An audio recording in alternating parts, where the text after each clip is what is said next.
Okay, great. So yeah, I'm starting on the sheet.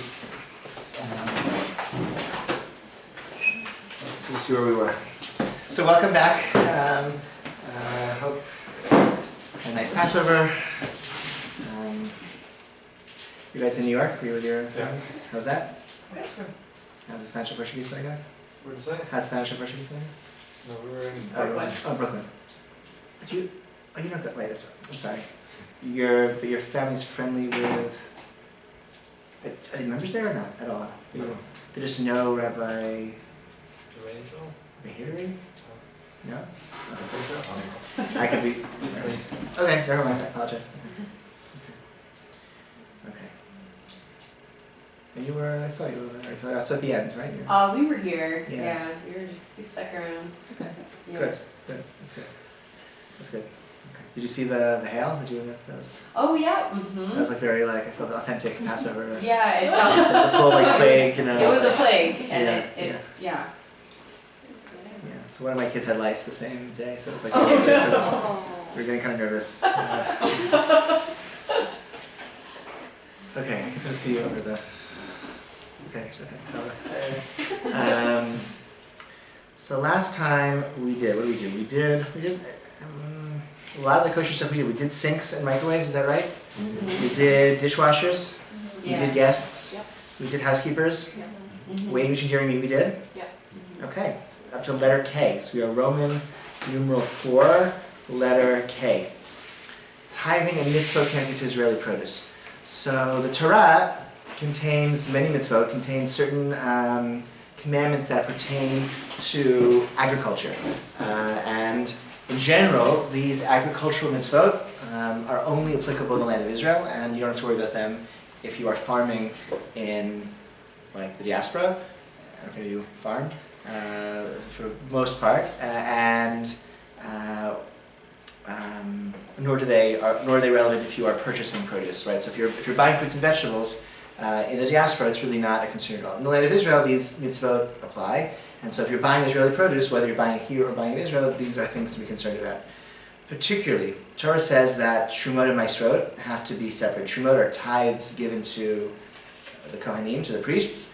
The priests used to work in the temple. They didn't have their own, like in the Torah describes 12 tribes entering out of Israel and dividing the land, but the tribe of Levi doesn't get their own portion of land. They serve in the temple, the Kohanim and the Levites, they do jobs in the temple, and they live off of this, basically taxes, like agricultural food taxes from the general population, rather than farming on their own. They don't get their own portions of land, and these mitzvot continue. Even though we no longer have a temple, and we no longer have Kohanim who can eat these tithes, because you have to be in a state of purity, which nobody has anymore, so nobody can eat the food, but you still have to separate it.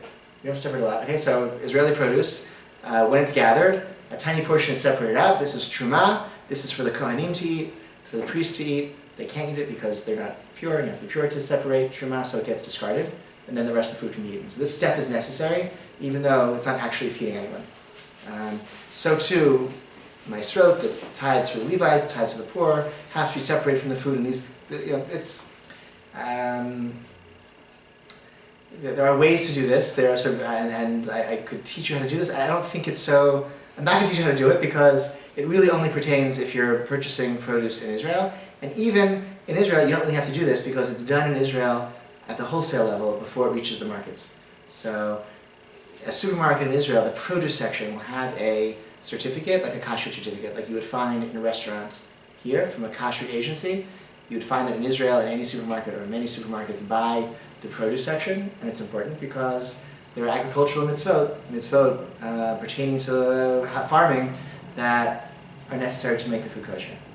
And so you should look for that, I guess, in the supermarket there. If you go to your cousin's kibbutz and he gives you a crate of, grapefruits that have not yet been gone through the wholesaler, from his, cousin Dudu and his moshav gives you a box of grapefruit, then you have to separate trumot and maasrot, and Sidor will tell you how to do that. Okay, it's a process, and I'm not going to spend time doing it now. It's a little bit complicated, not very complicated. I don't feel like it's. Hopefully, maybe will be one day in your future. I just don't think it's very practically relevant now. For better or for worse, in America, fruits and vegetables are sort of value neutral. There's a story where Tzvi Rimon Yosef Ramon tells the story of going to America on a trip and being hungry and wanting to buy an apple, and he goes into a supermarket or convenience store and he finds the apple and he's thinking, can I eat this apple? Is the apple kosher? And he's thinking, well, Shemar Maestro, those mitzvot don't apply outside of Israel, and Orla, and about Shemitah. Don't really have to worry about any of this mitzvah, that mitzvah, all of these agricultural rules about farming in Israel. None of that seems to be relevant here. And he's like, there are no mitzvot like connected to this apple. It sort of loses its, I don't really want to eat it anymore. There's no special, nothing sacred, nothing special about this apple. I lost my appetite. It's sort of empty of sanctity, right? These mitzvot are a way of imbuing sanctity in the process of farming. It's a direct reflection of the sanctity of the land of Israel. I would say it is the expression, the definition, the expression of the sanctity of the land of Israel is that there are agricultural mitzvot that only apply there. I would say that is how you would concretize or that is the real expression of the sanctity of the land of Israel. There are mitzvot that are only done there. That sanctity is linked to mitzvot. There are special mitzvot for farming in the land of Israel, and that expresses sanctity, and that somehow it inheres in the produce as well. Again, here you have the freedom to buy fruits and vegetables without as much worry, but they're also sort of lacking that special nature. Sorry.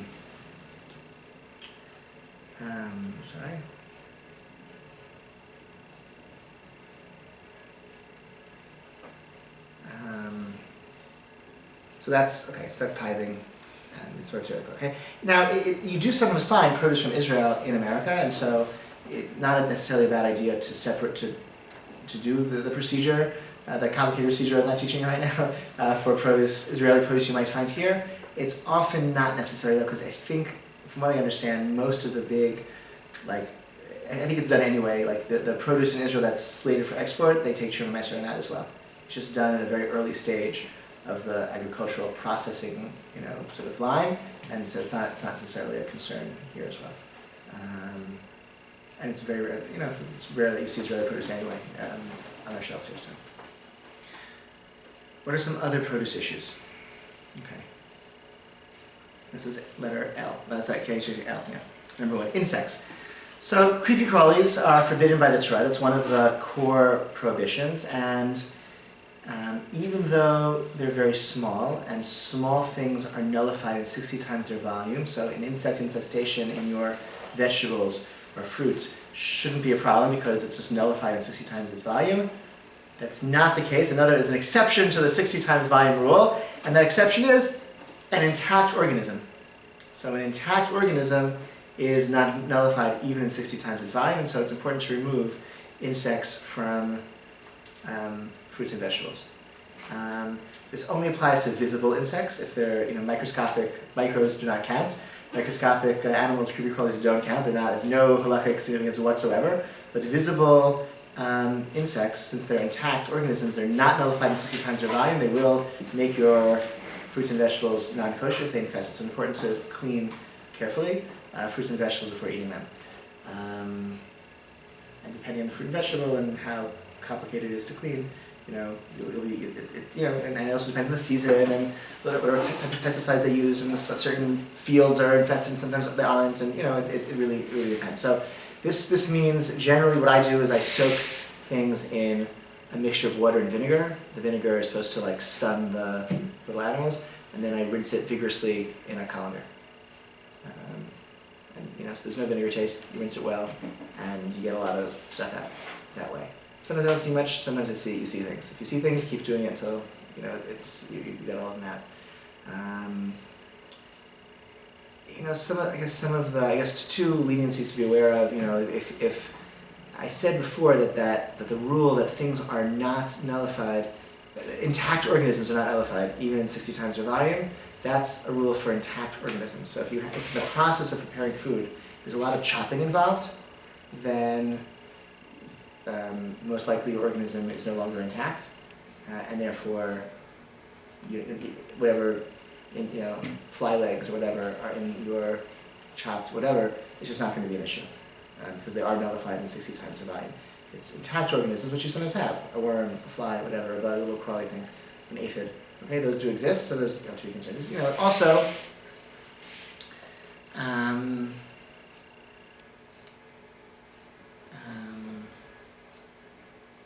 yeah, there are other, I'd say, sort of, over the centuries, the past 100 years, 150 years, that, it's been noted that not everyone is equally strict about cleaning in the same way, and there are other sort of arguments that have been offered by great rabbis for leniency and, in response to people who may be in the community who aren't as meticulous about washing fruits and vegetables for bugs. And so those are compelling arguments, and I think I don't think this issue should keep you from eating in someone's home or feeling comfortable eating something that's served to you. But I think these bugs do really exist, and it's possible to clean from them. And it's I think any type of vegetable can be. I think there's some who feel it's impossible to clean broccoli. It's impossible to clean asparagus. I don't know. I've not found those vegetables by and large to be terribly infested with insects. There's none that I can see or discern. I don't think it's required. It's certainly not required to use a microscope or a magnifying glass, right? If you can't see it with the naked eye, then it's not of halachic significance. So wash things carefully, soak them in water with vinegar, make sure it's agitated, and then rinse it under very heavy flowing water. Okay, that's what I do. That's what I recommend. I don't think it's terribly onerous, and okay, insects are not kosher. Okay.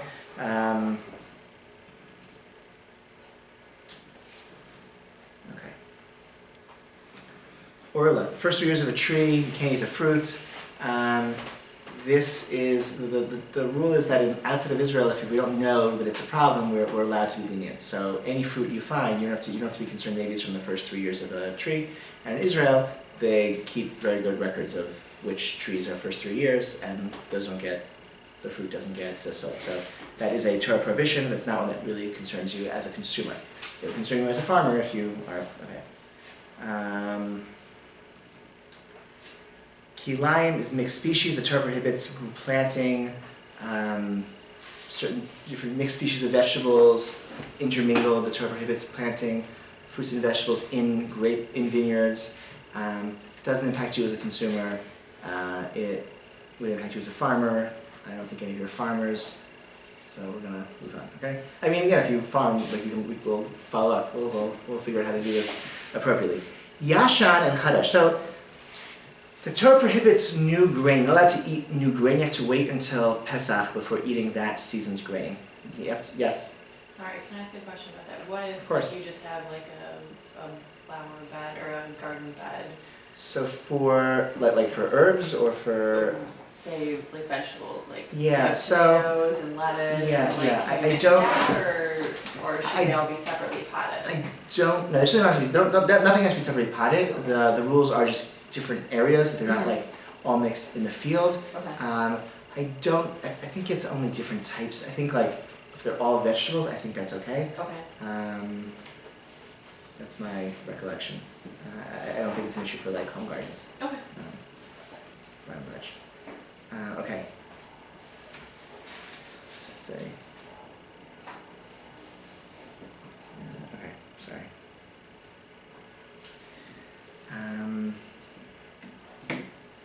Okay, Yashan and Chadash. The Torah says you can't eat grain until Pesach, meaning the grain that grows, that's harvested in the winter, you have to wait until Pesach comes before that grain can be ground to flour, or if it's ground already, until it's to be eaten. So in Israel, this is not an issue because they just, all the grain gets put in granaries, they just hold on to it, and then there's this delay built in government-run granaries, that all the grain that's used, that's grown in Israel and processed in Israel, I think into pasta, for example, or bread flour, it's not going to be an issue. Outside of Israel, there is a long-standing practice to be lenient about grain, just not to be concerned, either because maybe this mitzvah doesn't apply outside of Israel, which is one opinion mentioned in the Talmud, or maybe if it does, how do we really know that the wheat, the grain in our cereal or pasta wasn't from before? I mean, it all depends. Only certain times of year would it even be an issue where you might have grain that is new that hasn't yet passed through a Passover and then become permissible again. It's only certain times of year for certain products, and the almost universal practice for 1,000 years outside of Israel has been to be lenient. Again, maybe the mitzvah doesn't apply outside of Israel, which is one opinion of the Talmud. And if it does apply outside of Israel, how do we really know that this grain is in that problematic window? However, there are those who are strict, and bakeries which are in accordance with his strict opinions will say will advertise themselves as being yashan, which means old. They serve old flour. It means flour that has passed through a Passover before it's been made into whatever, and that's sort of a higher standard, a higher level of strictness for keeping kosher. I think not too many people in our neighborhood, in our community, are sort of keeping that standard, but if you go to a kosher bakery, kosher restaurant, or you might see it on the box of matzah, or on your challah bag label, yashan, okay? Which means old. That means this flour is not chadash, it's not new, it's not violating this Torah prohibition about new grain. So, again, I'm not encouraging this as a strict, halachic strictness that you should necessarily take up as a practice now, but maybe down the line it's would be the appropriate way as your observance becomes more sophisticated and meticulous. Maybe you want to take this on. Great. But even in the interim, you may see this in discussions and people talking about it. That's what it means. There's a sort of a pun that, or sort of somewhat humorous comment that was made, a witty comment made by the Rabbi Moshe Sofer, was a rabbi in the 19th century who was one of the great defenders of traditional orthodoxy in the middle of the 19th century as the Reform movement was emerging and was promoting various reforms and changes in Jewish practice. And he said, "Chadash asur min haTorah." The new innovation is always forbidden in the Torah, which is a quote from this rule. Chadash, like new grain, is forbidden everywhere, meaning in Israel and outside of Israel. So it's a quote from the Talmud saying we always have to be concerned about this Torah prohibition against new grain. But he was sort of saying, he was using it as like a pun, like innovation in religion is always prohibited, and it was meant to be somewhat tongue-in-cheek, of course, because this is a prohibition that is in fact widely ignored. So it's sort of like it's sort of an ironic use of that term, which nobody understood, which is okay, which is a problem. Okay. So far, so good?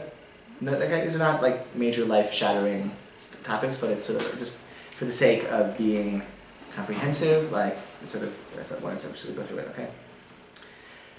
Challah. Challah is another mitzvah in the Torah, to tithe dough. Originally, you make dough, a portion goes to the priest. Again, the priests, the Kohanim, they're not farming, they don't have their own land, they're sort of communal servants, they're living from the communal tithing of this sort. They get a piece of your dough, I guess they bake it, and that's what they eat. You make dough, a portion goes to the priest. Today, there are no priests who are able to eat it. Again, there are Kohanim, but all of us are in a state of impurity, right? The Torah has, maybe we discussed this, a whole series of purity and impurity rules. It's a major, major focus of the Torah. It regulates access to the temple and access to sacred foods and sacred substances of all kinds. If you're impure, you can't go to the temple. If you're impure, you can't eat or access these sacred foods and sacred substances. Major, major system in the Torah. Also complicated series of rules about how impurity is created and transported and imparted from one thing to another, and how purity is restored. Major focus of the Torah. In Leviticus, in Numbers, elsewhere.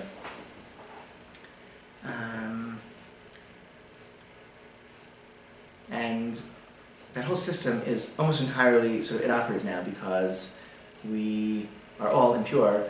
In the most severe kind of impurity, we've come in contact with a corpse, or been in contact with somebody who has been in contact with a corpse, which is the most severe kind of impurity that exists, and it can only be overcome with a ritual that the Torah describes in the book of Numbers involving ashes of a red heifer, and a red heifer does not exist.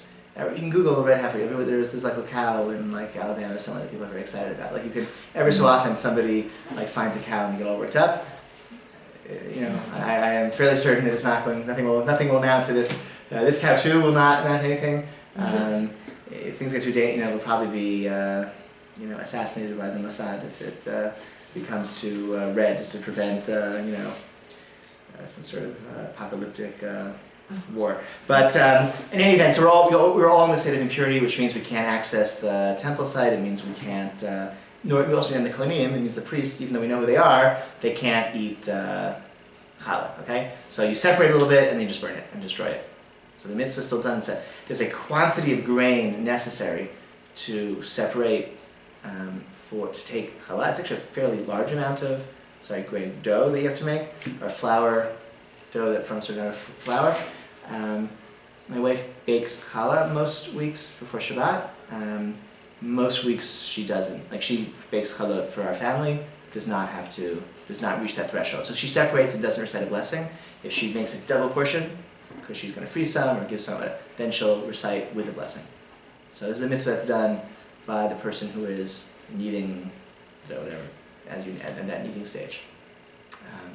And my wife was pregnant with our twins. We were living in Israel that year, and she was walking down the street in our neighborhood, and the fellow came out of the pizza shop, our local pizza shop, and said, please come into the store, you're a religious woman and you're pregnant, so please come and separate challah from our big bat of vo, and she separates with the bracha, and everyone's very happy.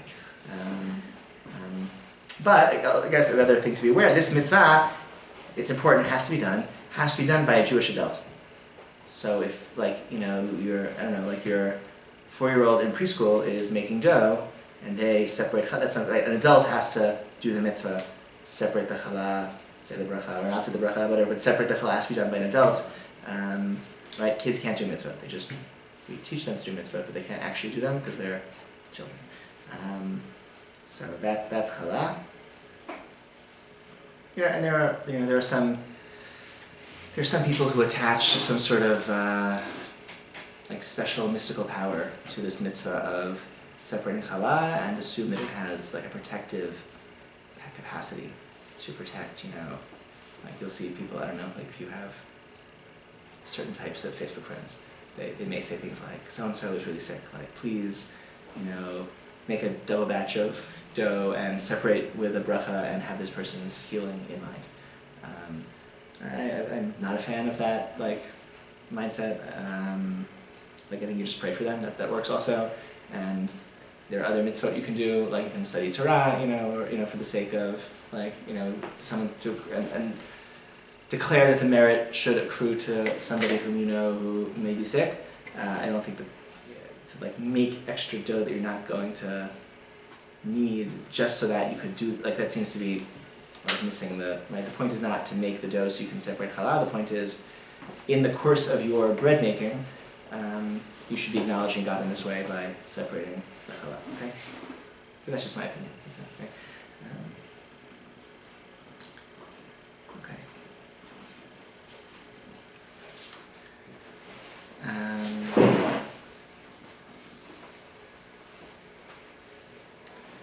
Number 6. My question so far is it's a lot of information. I feel like we're going through kind of quickly.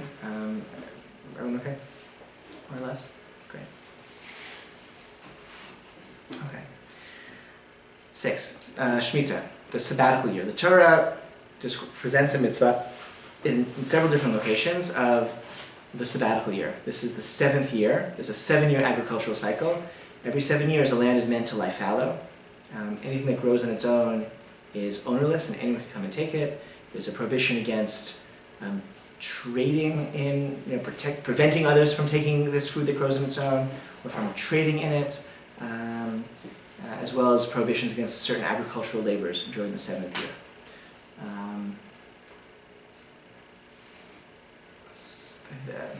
So, during the 7th year, this is a mitzvah only applies in Israel. During the 7th year, so it's a myriad of laws.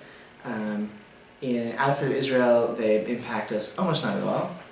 Inside Israel, impacts a great deal. This would impact your flower garden. It wouldn't, maybe even your planted, what do you call it, planter, you have in your backyard patio, maybe even. And it impacts consumers' choices, because in 1880, where was it? I have a computer, I can look up all these sorts of things.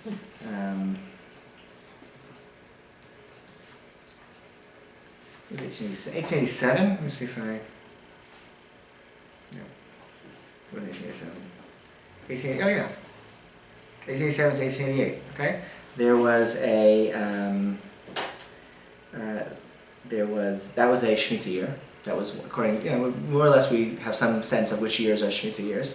1887 was a Shemitah year. That was the first Shemitah year in which there were Jewish farmers in the land of Israel in centuries.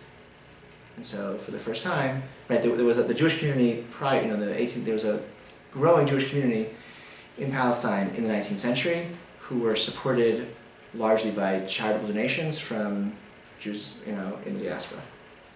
And this community was growing, and waves of immigrants were coming to Israel. These religious Jews, students of the Gura, certain Hasidic groups had communities. There was a group in Sfat. There were thousands of people, but by and large, they were none of them were farmers, and a big part of the economy was charitable donations from outside of Israel. 1882 is the founding of the Chovevei, I think. Check that also. The Chovevei Tzion movement. Let's see, 1880. Yeah, 1882. A group called Chovevei Tzion is sort of the beginning, proto-Zionist movement in Eastern Europe. Is established, and their aim is to go to Israel and establish agricultural communities that will be self-sufficient. So 1887 is then the first Shemitah year after the establishment of these first agricultural self-sufficient communities. Places like Rishon LeZion, Petach Tikva, Gedera, these are some of the early communities. So, to make a long story short, if they were not to farm, the whole enterprise would fail.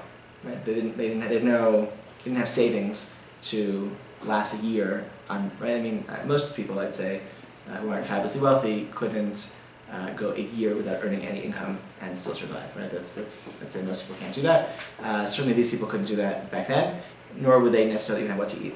So, a group of rabbis in Europe whom they consulted said they should sell their land to local, neighboring Arab, and then continue to farm the land during the Shemitah year, as based on the assumption that if the land belongs to someone not Jewish, then the mitzvah of Shemitah doesn't apply to that land. And in that way, they could continue to have what to eat, and their agricultural enterprise would survive. This was very controversial. The farming communities embraced this solution. The sort of indigenous religious Jewish communities did not. And every 7 years, this issue has divided the Jewish community. It's called the Heter Mechira, the leniency of selling the land versus those who don't want to rely on the Heter Mechira. And the Heter Mechira has shifted over the years. It's gotten enhanced in certain ways, and the alternatives to Heter Mechira have also, shifted over the years. Agriculture is now 2% of Israeli GDP, so it's not quite as fraught a question anymore. On the other hand, sort of the land area of Israel is very much dominated still by farming, and so the failure of these farms would have, strategic meaning. It would be a problem. In Israel during the Shemitah year, you'll see whole halachic essays written, printed on bags of carrots, and on and various stores sell this type of produce and that type of produce, and it's sad. It really divides Jews based on those who are willing to if you're willing to rely on this leniency of the Heter Mechira, then you can find fruits and vegetables in your supermarket like any other year, and if not, your places to buy produce is much more limited. Produce is imported. They have produce from legitimate, Arab, Palestinian farms that, not a fictional sale, but legitimate, Palestinian farmers sell their produce. Again, the imports are increased during the Shemitah year. You're allowed to eat produce, like I said, that grows on its own without special farming involvement, and that can be harvested and sold, not at a profit, but just you can pay you can sell it to pay the laborers. So the rules are complicated. If you're going to be in Israel in a Shemitah year, which is a wonderful thing, I recommended a book, on the topic, which I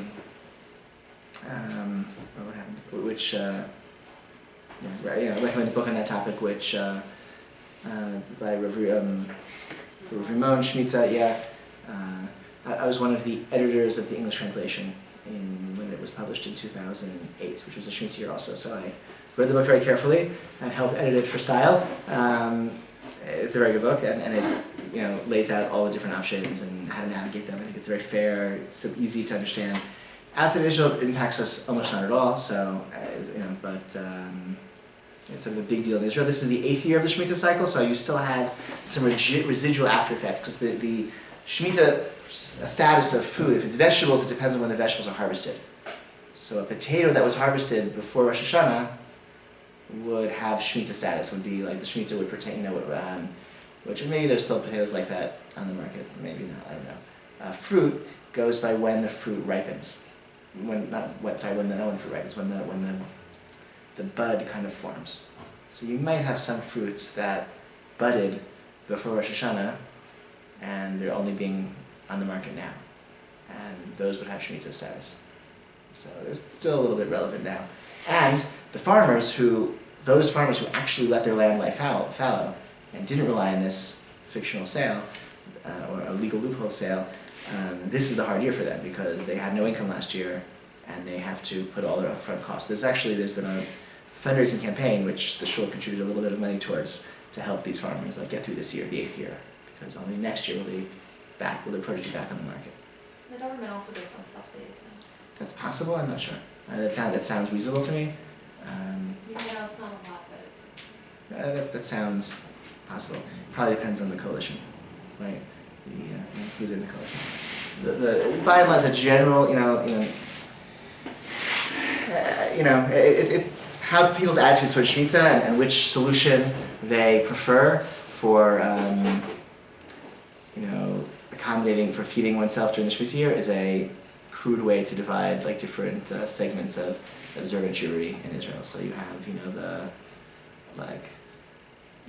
general caricature, the more Haredi, ultra-Orthodox, less Zionistically inclined segment of the community is very comfortable purchasing and eating imported produce and Palestinian produce, and the more religious nationalist community doesn't want to rely, doesn't want to purchase Palestinian farmers and from them. It doesn't like importing and is very more comfortable with the Hajj and Chira, and then you have some, but some of them don't really like because it's selling the land, which is also not so Zionist, so they really like this, let the land lie fallow and let's fund it. The problem with letting the land lie fallow, it's 2%, agriculture is 2% of the economy. Like an advanced post-industrial economy like Israel could have the farms lie fallow for a year. It wouldn't, the economy could cover that loss. The problem is that Israel's agriculture is now it's sort of plugged in to a global industrial food system where Israeli, it's high-tech hydroponic greenhouse peppers grown in Israel are now being sold in Holland, and there are 2 months of the year, or I don't know, maybe 3 weeks during the year where all the peppers in Holland are from Israel, because Israel has ripe peppers when no one else does, and that's the way, I don't know if you go when you go to Jewel and buy your vegetables, there'll be 1 week when your cucumbers are from Mexico, and then all of a sudden your cucumbers start being from Florida, and then your cucumbers are from from Canada, and if you don't notice, you don't notice, but every 2 weeks the location of your vegetables stay the same. Where they come from changes every 2 weeks based on this very complicated global system of trade and trading, flying fruits and vegetables all over the world. So Israel's plugged into that. So Israeli agriculture, a good chunk of it is for export, and if your product is not on the market in year 7, then the market will just find another source, and in year 8, you won't be able to have your customers will be gone in year 8. So the existence of Israeli agriculture as a profitable component of the Israeli economy is fully dependent on the Hajj and Mechira, no less than 1882. This is the major argument for it. And you need that because you would want that because that's sort of what without the farm, if it weren't for these farms that are economically viable, the Jewish population of Israel really only lives in cities, and in terms of strategic needs to kind of settle the borders of the country, which I think people say is important, even now. The Hajj Mechir again has a part, this legal loophole has a part to play. Yeah. Does it matter if you're talking about the land of Israel, not the state, so stuff that is even comes from Georgia or even Iraq? I know it's not relevant right now, but in general. So all of these rules that depend on these laws that depend on the land of Israel, the definition of the land of Israel is actually very interesting. The Talmud discusses it's very interesting. It's basically the Talmud says that there's the area that was conquered by Joshua, and that's called what's it called? It's called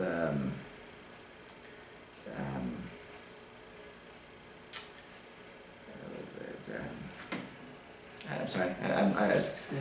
The Talmudic phrase for that key, the conquest of Joshua sanctified that territory with the Kedushat Eretz Yisrael, the sanctity of Israel, and all those mitzvot that we discussed applied in that territory. Once the Syrians and the Babylonians came and unconquered that land, so the sanctity vanished.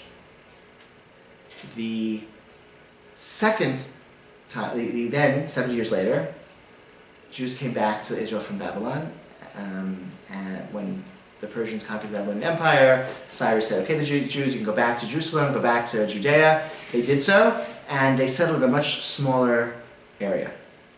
And they settled there not based on conquest, but based on chazakah, based on the fact that, the government, like the international community, essentially, like the empire, the emperor, the international community said, this is your land, and you can go there. And they went there, and all of the neighbors said, yeah, this is Judea, this is where the Jews are going to live. And because that area was settled, not by force, but by, the legitimization of the international community and the neighbors, even when that was then unconquered and the Jews were exiled again, that sanctity still remained. So these mitzvot actually only apply in a much smaller piece of territory, not the place that was conquered by Joshua, but the place that was settled by Olei Bavel, those who came up from Babylon, which is a much smaller area, central part of the country between Beersheba, we really around Yerushalayim, we didn't go that far. Probably, so we don't really know exactly, but in the area, central part of the country. I think we assume it goes up into the Galil. We know in Beit Sheni Jews live in the Galil for sure. It probably does not extend south of Beersheba. Probably does not extend to the Golan. So it's a much more truncated area. There's a lot. This is massive amounts of halachic scholarship written about this. Lots of as you may imagine, right? Okay, everyone okay? Okay, good. Okay, let's do letter M. And we'll finish up Kashu today. That'll be exciting. Okay.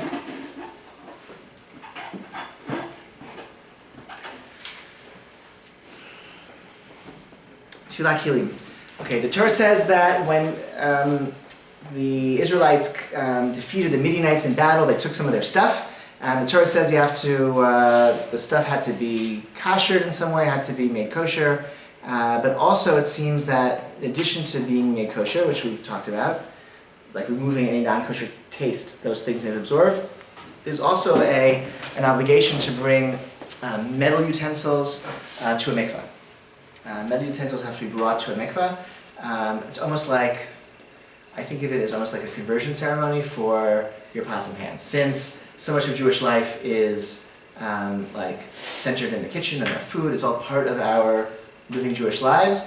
So not just not only do human beings have to go to the mikveh to become Jewish, but our pots and pans have to go to the mikveh as well to become Jewish. So unless a pot or pan was made by someone Jewish, it should be brought, silverware should be brought to the mikveh before it's used. It's separate from being kosher. It's never been used before, but it's made by someone non-Jewish, it should be brought to the mikveh. You want to tell me what if it's made in a factory? Does that really count? I don't know, maybe not, but the practice is to bring it to a mikveh anyway, even if it's made in a factory, although you can make a good argument that things made in factories don't count as being made by any individual. This can be done. Usually, many mikvahs, will have a special section for. One second, I'm gonna close it. You want to dive? Yeah. Let me go down into the ritual tonight, okay? Okay. Yeah. So I'm gonna close this door to divert people into it. Well, Okay. I mean, not that it'll work, but. Okay. All right. Yeah, but No, they won't figure it out, but I'll do it anyway. Okay.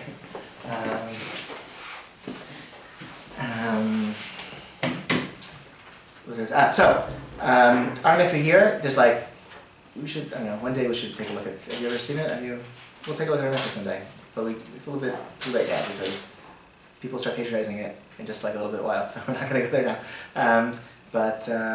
Our mikveh here has a section, an entrance for people, and then there's like a side entrance off of the driveway, which is not for people, it's for pots and pans. It's a smaller mikveh. It's the minimal size of the mikveh. In theory, a person could crouch inside it, but less comfortably, and it's not heated. And that's for pots and pans and silverware.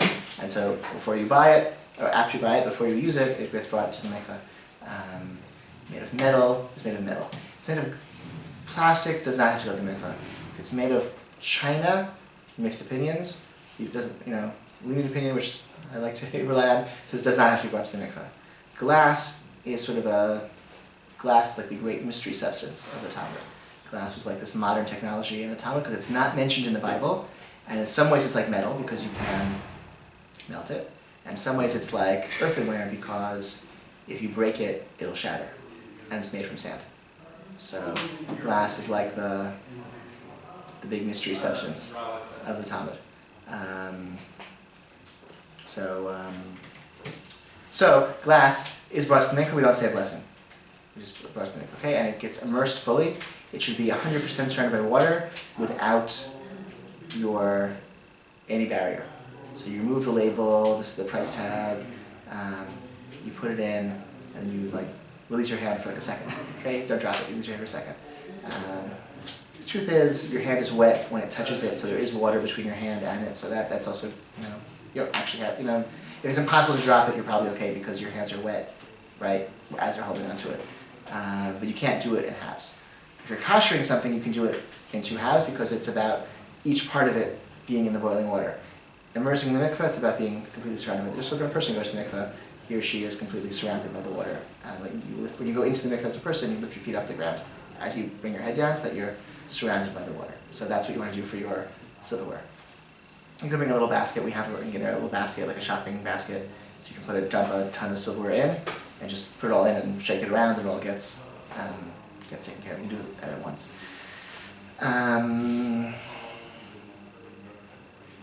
That's that. Anything else about? Any questions about that? Have you seen that? Heard about this? Yes, maybe. No. If someone doesn't do this, let's say your friend, someone who invites you for a meal, it doesn't make the food not kosher. It's an obligation. It's an obligation that falls upon the owner of the utensil to do this with their utensils, but it doesn't render the food unkosher. Okay? Utensils owned by someone non-Jewish also don't have to, right? So we did this. So sometimes, like a caterer, let's say a caterer, a Jewish caterer, he has, he has to order 300 new, forks for a wedding he's doing. He doesn't have time to arrange the mikveh, so he might, as a temporary solution, he might give the forks to a non-Jewish business partner or employee and say, these forks belong to you. They're a gift, okay? And now the forks don't belong to this person who isn't Jewish. There's no obligation for them to be immersed, and the food is just as kosher, okay? And that's a way that the caterer isn't violating any rules, and everything's great. But even if the caterer would be, even if you go to your relative's house or a friend's house and they are violating this rule, they have not immersed their utensils, it still doesn't render the food unkosher. Okay, let's just finish this. Okay, let's go to O, and then mincha is going to begin in 5 minutes. You're all welcome and encouraged to stay for mincha and Meyer. What's a reliable hechsher? So food, okay, this in 5 minutes. Let's try. Hechsher, okay? Symbols on. In the old days, there was no such thing as a hechsher. There was no such thing as industrial food, okay? Food was food. But, there's a story which, we now have industrial food. Food is made in factories in a very complicated industrial process with all sorts of ingredients that you don't know what their source is or where they come from. And so processed foods of most kinds require some sort of supervision to certify that all the ingredients are in fact kosher. And there are dozens and dozens, hundreds of agencies all over the world that engage in this. You want agencies that know Jewish law very well and also have a sophisticated understanding of industrial food and how it's made. Our synagogue and other organizations promulgate lists of good hechsherim, of symbols that you'll find in a package of food, certifying that the agency, you know, that this agency checked out the operation and everything is kosher. There are agencies that are certifying food that are not on the list, that are on our, you know, questionable, unreliable. How do you get on the bad list? What does it mean to be on the bad list? It can mean one of several things. It could mean that the agency is corrupt. Okay? It could mean it's like a guy who is, you know, pretending to supervise, and really is not providing even a modicum of like adequate supervision of the restaurants and factories that he's claiming to supervise. And that exists. It could be that the agency is incompetent. Like, he tries hard, you know, the group of people, they try hard, but they don't have the sophistication and the operation in place to actually monitor like all these factories all across the country producing food with their symbol. And that also exists, or their restaurant, right? They're too naive, they don't understand the processes, or they understand it, they don't have like an operation that's big enough and robust enough to actually be like fanning out as needed to the stores and restaurants and factories that they're providing supervision to. Or it could mean they're competent and they're sincere and honest, but they have different standards. There are halachic disputes, thousands of them, and they've adopted some maverick positions or some minority opinions that the major kashrut agencies don't accept. And that also exists. There are also agencies of that sort as well. And all those are all different reasons why, just because something claims to be kosher, you know, it's worth looking into who is the one providing the kashrut and what are their standards and what is this operation. You know, so I think it's appropriate and worthwhile to be discriminating between kashrut agencies. I think it's possible to come to this, you know, say, well, I've looked into it, and even though this one is not, you know, a mainstream, you know, some of the agencies don't like this one, I've looked into it and I'm comfortable with it. You know, at our shul we have a much more lenient policy. You know, we accept a number of different agencies that other organizations don't accept because we feel, look, you know, this opinion is a little bit different, but these are honest people, these are good people. But even us, there are some agencies that we feel this is like a step too far, that we just, you know, this leniency we just don't feel that we are comfortable relying on as a community, and so they're not on our good list. So that's that. Okay, I recognize I said that very fast, but formally kashrut is over. We can please, as you think about things and process things and digest what we said, follow-up questions, call me, text me. We can talk about the next class, but I want to pause here so we can get to mincha, or those of us who can get to mincha. And when is our next session? Let's see.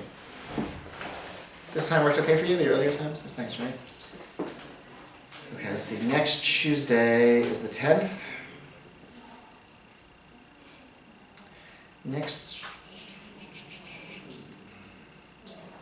I don't do next Tuesday because there may be there's like for Yom HaZikaron, Yom HaAtzmaut, Israel Memorial Day, and Independence Day is like that night. So I want to like clear out a little bit of my schedule before because I may just be out later. Tuesday the 17th. Tuesday 17th is not going to work because that's not going to work. Sorry for me. Tuesday the 24th. That looks like it's good. Okay, Tuesday the 24th. And we'll do 7 to 8, is that right?